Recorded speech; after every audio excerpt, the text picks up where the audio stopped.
The Canadian Multigenerational Home Renovation Tax Credit is a refundable tax credit introduced in Budget 2022 to assist with the cost of renovating an eligible dwelling to establish a secondary unit that enables a qualifying individual, a senior or an adult who is eligible for the disability tax credit, to live.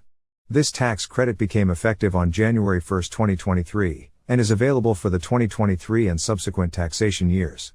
The purpose of the tax credit is to make it easier for families to construct a secondary unit on their property, such as a secondary suite, for a family member who is a senior or an adult with a disability.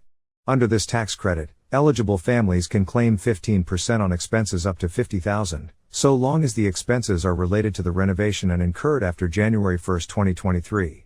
This means that if you incur $50,000 or more in eligible expenses, you can claim a refundable tax credit of up to $7,500. The Multigenerational Home Renovation Tax Credit is a great way for families to improve the quality of life for their senior or disabled family members while receiving financial assistance for their renovation expenses.